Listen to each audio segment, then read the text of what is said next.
তীরহারা নাবিক কি হার মেনে যায় সমুদ্রের কাছে? কিংবা ছিঁড়ে যাওয়া মাকড়সার জাল কি আটকাতে পারে আরেকটা ঘর বাঁধাকে? হামাগুড়ি দেওয়া শিশু কি কখনোই উঠে দাঁড়ায় না? এতই সহজ কি হেরে যাওয়া? কখনো না, কখনো না ভাই। জীবনের ওলট পালট সময়ে যখন কালবৈশাখী হানা দিয়েছিল, তখনই তো আল্লাহ বুকে ঈমান দিয়েছিলেন শক্ত পায়ে দাঁড়িয়ে থাকার।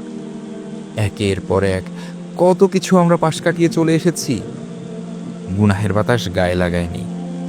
মনে পড়ে সেই সব দিনরাত্রি? ইচ্ছে সত্ত্বেও তাকায়নি ক্লাসের সবচেয়ে সুন্দর মেয়েটার দিকে।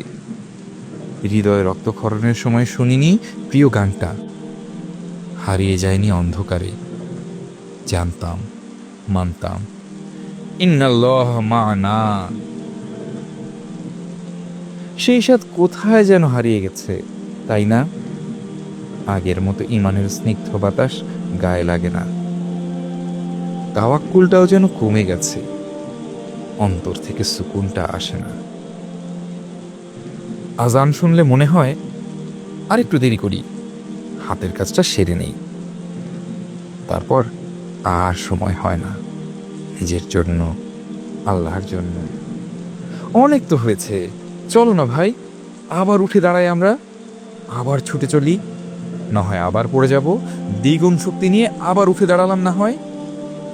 আল্লাহর উপর বিশ্বাস রেখে ঘাড় ভেঙে দিই শয়তানের। সন্ধ্যার আকাশ আস্তে আস্তে তার বুক উজাড় করে দিচ্ছে। একটু পরেই নিভে যাবে সব বাতি, কমে যাবে চোখের জ্যোতি। হয়তো আবার হারিয়ে ফেলবো রাস্তা। চলো না ভাই, তার আগে আরেকটি বার আমরা ঘরে ফিরে যাই।